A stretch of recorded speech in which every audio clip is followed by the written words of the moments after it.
Bom, esse é o segundo filme do Ryusuke Hamaguchi, um diretor japonês aí que talvez pouca gente conhecesse, mas chegou chutando a porta esse ano. A gente amou Roda do Destino, mas será que esse daqui também segura a bronca?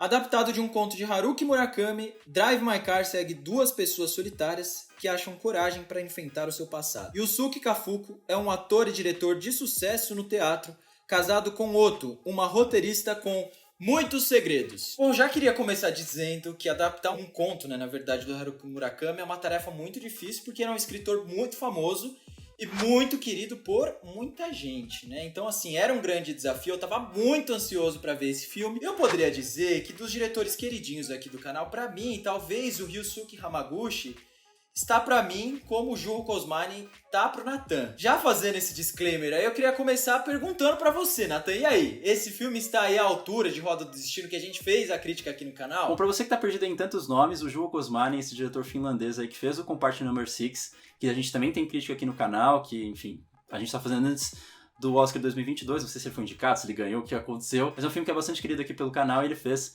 um outro chamado O Dia Mais Feliz da Vida de Olimar, que é um cara que eu sempre cito aqui. Mas aí, entrando no Drive My Car, esse é um filme que eu tava bastante na expectativa aí, tanto pelo que o Edro falou de Cannes, mas também porque a gente assistiu Roda do Destino, a gente amou, certamente é um dos nossos favoritos aqui do canal. E, infelizmente, eu tenho que dizer que eu fiquei num terreno mais morno aqui. Acho que tem algumas coisas que eu não gosto ali pro final do filme. Mas tudo ao seu tempo. Eu queria começar falando aqui do começo do filme, né? Desse personagem que pode até soar um pouco estranho para muitas pessoas, né? Porque ele passa por uma série de pequenas tragédias, vários incômodos, mas parece que o tempo inteiro ele tá tentando evitar conflito e ele internaliza tudo isso. Então são várias cenas em que ele não vai se afetar com a traição da mulher, com um acidente de carro, por uma tragédia que acontece ali logo no começo do filme, e também não vai se afetar quando ele tem um diagnóstico de uma doença, né? No caso, o glaucoma, que eu acho que é muito propício aqui para a discussão que a gente está tendo já inicial, desse homem que vai ficando cego, mas que parece estar conformado com isso, né? Ele aceita tapar os olhos para as coisas que estão acontecendo, né? Ele só vai passando meio que um colírio para retardar isso, mas é um caminho sem volta, né? Então esse é mais um desses filmes que a gente vai ter ali as coisas acontecendo nos detalhes dos elementos, na suspensão da emoção e onde essa emoção ela pode acabar escorrendo, pode dar as caras. Em contrapartida do Nathan, minhas expectativas elas foram atendidas. Eu também gosto muito da segunda parte do filme, que me parece, acho que o Nathan não foi muito simpático a ela. Mas teve algumas coisas que você disse que eu achei interessantes. A primeira delas, né, com relação ao relacionamento dele com a mulher. O amor por ela era tão grande que ele conseguia simplesmente aceitar o fato dela traí-lo. Então ele não queria ter esse embate para não perder essa pessoa que ele amava tanto. E é uma mulher que ela consegue amar ele e ela consegue amar os outros casos que ela tem também, a intensidade que ela tem com esses outros casos.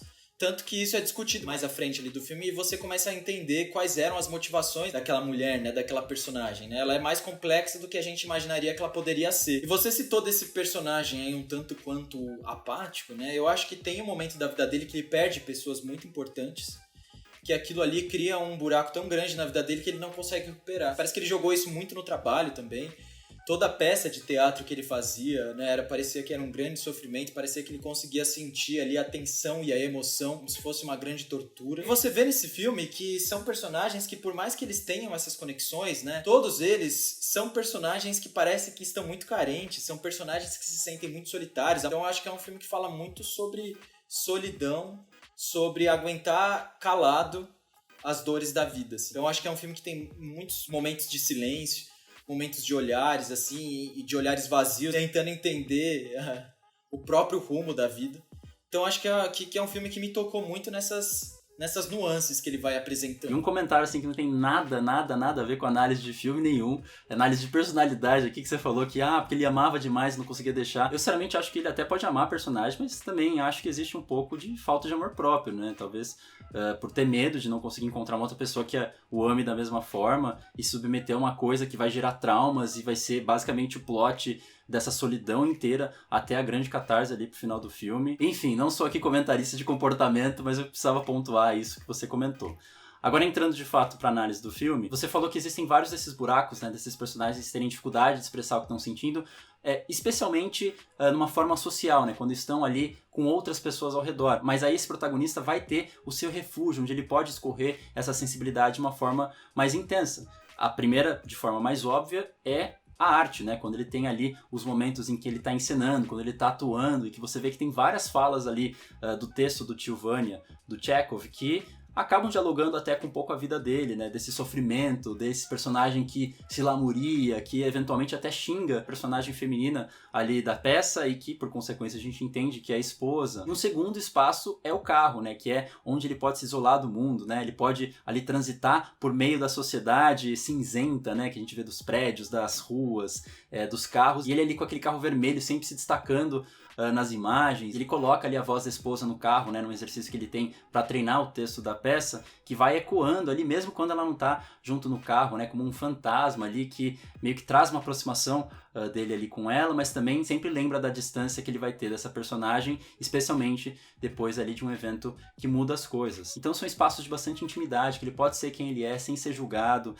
que o filme faz inclusive questão de colocar em paralelo na edição, como um ambiente ecoa no outro e vice-versa, só que em determinado momento o filme começa a colocar em xeque aí esses espaços de segurança, né? Bota um amante da esposa ali para atuar na peça dele, bota uma motorista para conduzir ele pelos espaços da cidade. Então aquele lugar que antes era sozinho, agora não é mais, ele tem que compartilhar e reencontrar essa solitude, mas de alguma forma ele ainda assim tenta se colocar como chefe disso tudo, porque se você for ver, ele ainda define quem que vai entrar na peça dele, né? Ele tem o casting ali dos atores, assim como também existe, de certa forma, um casting ali com a motorista, né? Até ele aceitar que, beleza, ela vai poder ser a minha motorista de fato. No final das contas, é ele que vai controlar os rumos da narrativa ali da peça, é ele que vai controlar para onde esse carro vai. E, por fim, ele também provoca que essas personagens sejam apagadas, né? Seja na peça, quando ele pede que todos leiam num tom ali monocórdico e todo mundo meio que perde a personalidade. E a motorista também, que ele comenta que some na direção, né? Ele nem percebe mais ela ali.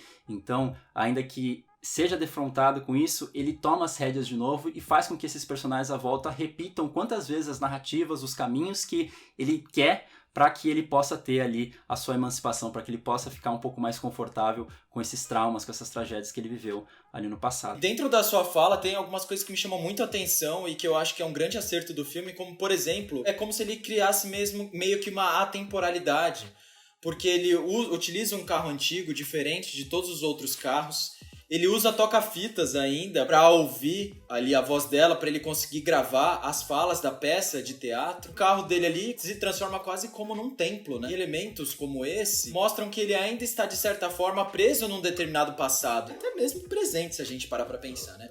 Porque o carro, que é um elemento, né, que se locomove, percebe-se que ele vai do trabalho para a casa, da casa para o trabalho. Não é um automóvel que leva ele para novos lugares.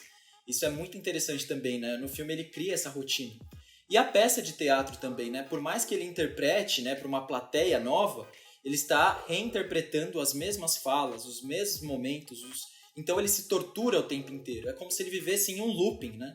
A vida dele está presa em um looping, onde ele sofre todas as vezes que eles têm que relembrar, tem que confrontar, e ele tem que tentar de alguma forma extravasar esses sentimentos que tanto machucam, mas ele tem uma dificuldade muito grande de colocar isso pra fora. Então, de fato, acho que esses dois objetos, uma forma material ali de ele colocar essa representação dessa dificuldade em esquecer o passado e olhar para o futuro. E uma outra coisa que também me chama muito a atenção e que eu acho que ele faz muito bem é que essa dubiedade, essa mistura que há de sentimentos, né, que ele até acaba colocando na peça de teatro, né?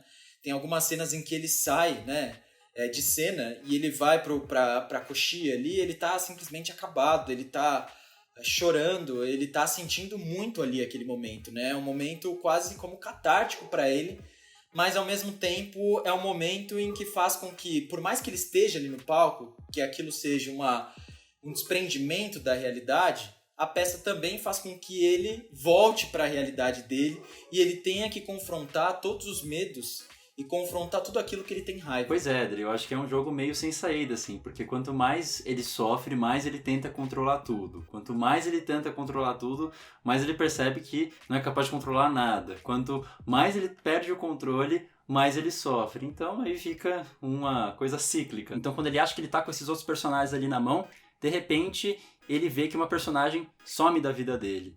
Ia contar uma coisa importante pra ele, mas ele nunca vai saber o que é isso. Quando ele tá ali pra finalmente apresentar a peça dele e finalmente mostrar todos esses sentimentos que estavam ali imersos com ele, acontece uma coisa com o protagonista, que impede que a apresentação continue da forma como eles estavam pensando.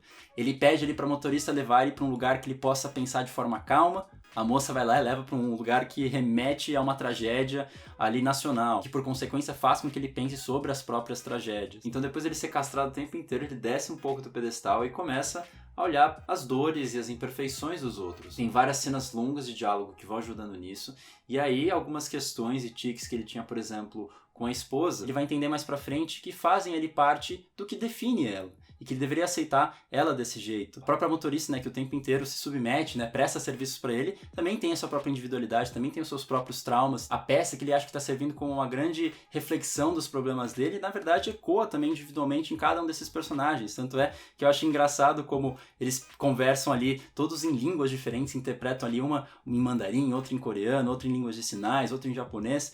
Parece que nenhum deles, de fato, consegue entender o outro. Talvez eles interpretem ali pra si mesmos, né? Acho que é até curioso que tem várias cenas que eles estão ali de costas pro resto do grupo, meio que atuando pra câmera, né? Só que aí, logo depois desse momento, eles vão lá e agradecem o protagonista pela oportunidade dada, né? Ele não entende muito bem, acho que ele não fez nada de muito especial, mas por conta dessas coisas, ele vai se abrindo um pouco mais pras trocas e também deixando de lado um pouco mais esse controle. E algo que também me chama muito a atenção, né, que a gente citou aí, que todos esses personagens parece que estão bastante amargurados. E é legal que por mais que eles tenham muita dificuldade em falar os seus sentimentos, a partir do momento em que essas amarguras vão crescendo, eles vão tendo mais coragem de se abrir e de falar de fato tudo aquilo que eles sentem, tudo aquilo que eles sempre gostariam de ter dito.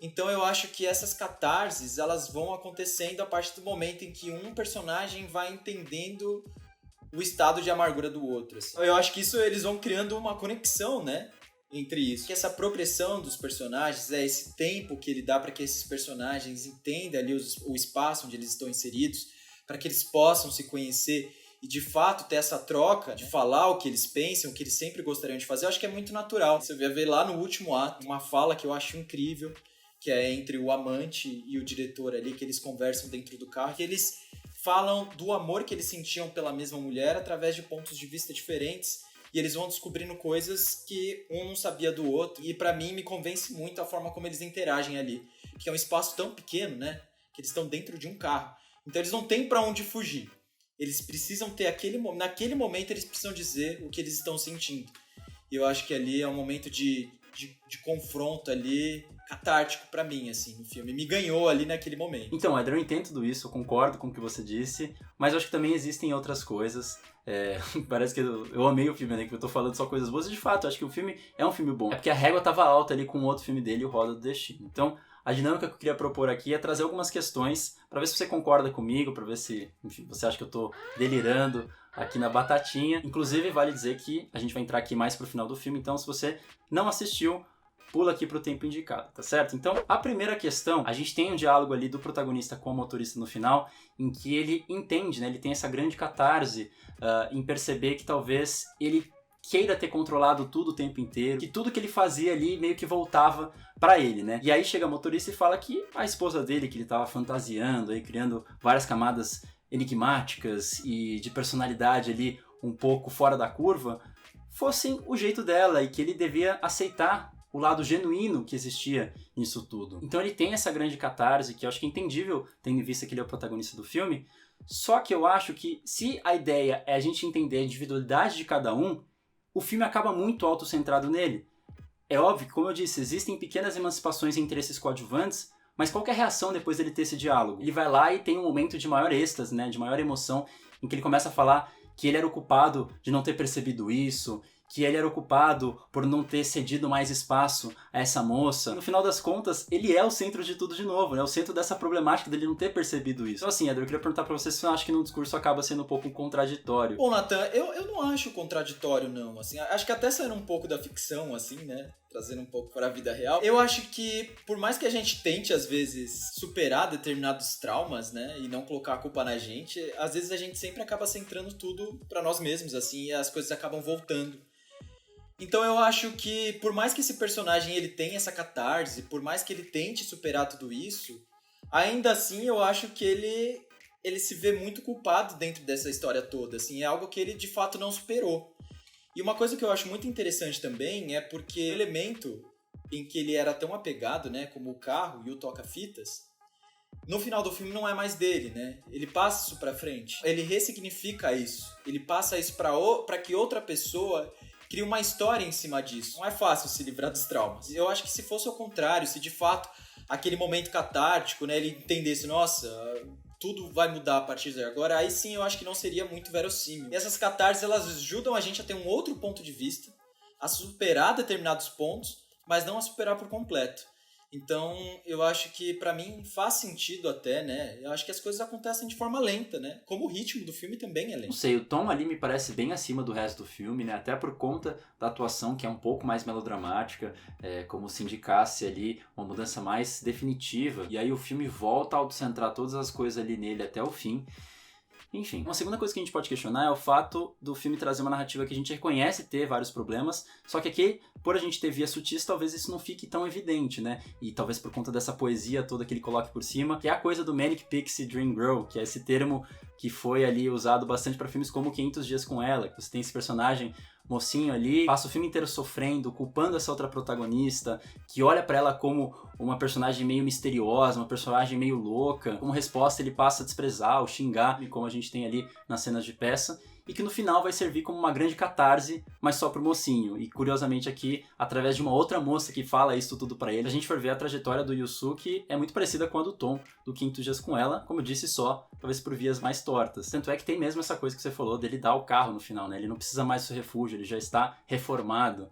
Então, assim, eu queria te questionar se você vê, de alguma forma, isso nesse filme. Eu não enxergo nada disso, Nathan. Até porque eu acho que esses personagens, né, tanto o amante quanto o Yusuke, ao longo do filme eles vão descobrindo a complexidade dela, né? Ela era uma mulher de atitude, era uma mulher que tinha seus desejos. Eu acho que ao longo do filme eles não a tratam como alguém que eles odeiam, mas sim como alguém que eles amavam e eles perderam. E eles não tiveram tempo de entender toda a complexidade que ela possuía.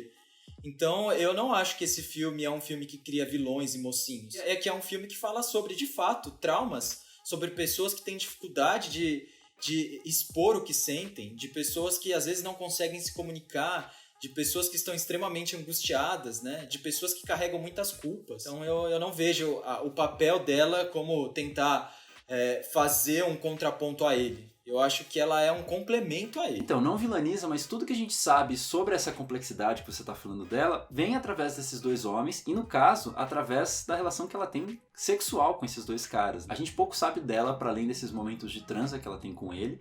E se a gente for ver, esse cara até chega, enfim, a falar várias vezes que ama incondicionalmente ela, que tem esse caráter meio enigmático por trás da figura dela, mas o único elogio que ele realmente traça a respeito dela é a respeito do fato dela satisfazê-lo sexualmente. Então, assim, queria inclusive ouvir mulheres que assistiram esse filme e ver se sentem de alguma forma desconfortáveis, veem algum tipo de misoginia nessa coisa mais dócil, né? Porque você pode ser violento também nessa doçura, nessa insegurança, nessa coisa autocentrada. Nem sempre esse debate ele vem de forma escancarada, né? Mas enfim, queria ouvir o que vocês teriam a dizer. Eu acho que uma outra questão que a gente pode trazer aí, diante dessas discussões que a gente estava tendo, por exemplo, o Éder falou que é bonito como esses dois homens amam essa mulher a partir de pontos de vista completamente diferentes. Acho que um dos diálogos mais bonitos é quando a motorista fala pro protagonista que nem toda vez ela acreditava no que a mãe dizia, podia ser que ela estava mentindo, mas a mãe falava com tanta paixão que ela acreditava e ela preenchia esses espaços, né? Então, mais uma vez, você tem pontos de vista diferentes, mas cada um preenche da forma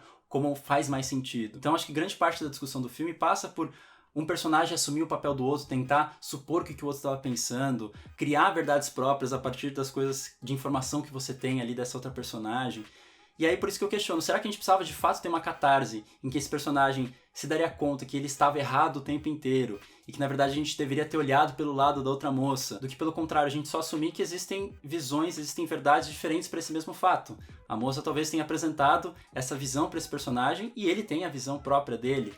Uma das coisas não anula a outra. A gente opta ali por uma verdade definitiva quando eu acho que expandir para múltiplas verdades era o que o filme estava apontando o caminho todo. É o meu último ponto. Queria saber o que você acha. Eu já sei que você vai discordar também, mas por favor, fala aí. Como eu discordei de você de todas as outras, né? Não seria diferente nessa. Eu acho que essa catarse que ele tem no final não necessariamente anula toda a trajetória dele durante o filme. Você acha que não é uma ruptura, assim, nossa, agora eu acho que só é um outro ponto de vista que vem a ele que complementa toda aquela história, mas não necessariamente que anula.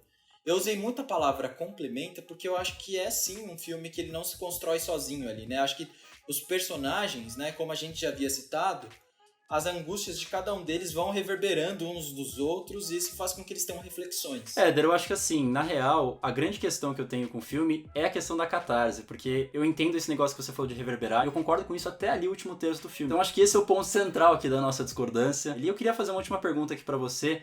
Entre esses dois filmes aí do Ryusuke, qual deles você acaba escolhendo o seu favorito deles? Eu gosto mais de Roda do Destino, de fato foi um filme que mexeu mais comigo. Não é que eu acho que mexeu mais comigo, eu acho que eles mexeram em pontos diferentes. É porque eu acho que eles são filmes bem distintos, assim. E eu acho que eu consigo ver várias facetas de um mesmo diretor. Depois de Compartimento número 6, foi o segundo filme que eu mais gostei do Festival de Cannes. Mas eu prefiro Roda do Destino sim, mas assim, por pouco. Eu acho que os filmes ali estão lado a lado. Bom, acho que a nossa única unanimidade aqui no Festival de Cannes foi o Compartment Number 6, até porque o meu filme favorito do festival foi A Palma de Ouro, Titanic, que o Éder não gostou tanto. A gente fez crítica aqui no canal, vocês podem assistir. E pra encerrar, eu queria trazer aqui um pouco de paz, armistício. A gente teve um vídeo tão turbulento aqui. Eu queria ceder aqui o espaço pra você dar a sua recomendação e a gente poder sair de braços dados, unidos aí. Juntos venceremos, tá certo? Manda aí. Bom, Nathan, muito obrigado por me ceder esse espaço hoje. Eu só queria dizer duas coisas. Primeiro, que eu não vou conseguir trazer uma referência tão rebuscada quanto as que você traz aqui pro canal. Inclusive, você traz ainda relacionada ao tema que a gente acabou de gravar. Eu ainda não cheguei a esse nível, mas juro que a minha recomendação, ela é de coração e é uma animação muito fofa, é uma animação muito acessível que está na Netflix. Se chama Maya e os Três Guerreiros. É uma série que me parece como um grande filme, mas eu acho que todos os episódios ela consegue manter aquele tom de diversão, tem alguns momentos que é bastante comovente. É uma série esteticamente muito bonita e por mais que ela tenha essa narrativa assim um pouco mais adolescente, até infantil, eu acho que ela consegue agradar a todo mundo. E aí, quebrando todos os protocolos, hoje eu vou encerrar aqui o vídeo e ninguém vai me interromper, tá certo?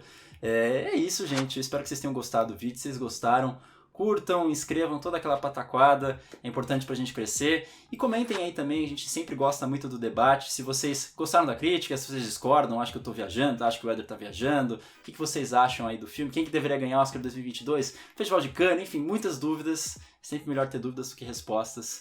É isso, minha gente. Muito obrigado e aquele abraço.